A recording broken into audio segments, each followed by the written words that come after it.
In today's video, I'm going to teach you how to create custom fields in ActiveCampaign. Custom fields are incredibly useful for tailoring your campaigns and collecting specific data from your contacts.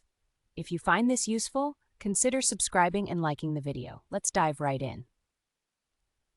The first step in creating custom fields is to navigate to the Contacts section of your ActiveCampaign dashboard. So, on the left panel, find and click the Contacts option. This will take you to where you can manage all your contacts and their information. Now that you're in the Contacts area, the next step is to access the Fields option. You'll see it listed among several other choices. Click on Fields, and this is where the magic really begins. Once you're in the Fields section, look over to the top right corner of the screen. There, you should see a button that says Add Field. Click on that, and you'll be prompted to create your new custom field. For the next step, it's time to configure the details of your new custom field. The first thing you'll need to do is enter a clear and descriptive name for the field. Make sure the name you choose clearly represents the kind of data you plan to collect. For example, if you want to collect information on contact birthdays, you might simply name it Birthday.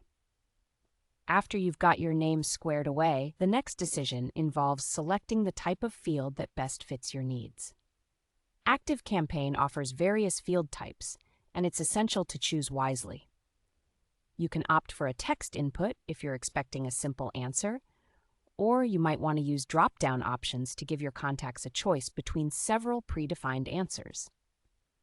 Radio buttons are another option if you need your contacts to select only one option from a list. Take a moment to consider what data you're intending to capture and which field type will work best for that purpose. Once you've configured your field's name and type, it's crucial to double-check everything to ensure that all of your information is accurate. This step can save you a lot of hassle down the line. If everything looks good, go ahead and click the Save button. This finalizes your custom field, making it available in your ActiveCampaign workflow. To wrap things up, you've successfully created a custom field in ActiveCampaign. Remember, custom fields are a great way to add personalization to your campaigns, allowing you to collect vital information that can lead to better engagement with your audience. Now, if you found this tutorial on creating custom fields in ActiveCampaign helpful, please give the video a thumbs up and consider subscribing for more tips and tricks. Thanks for watching, and happy campaigning!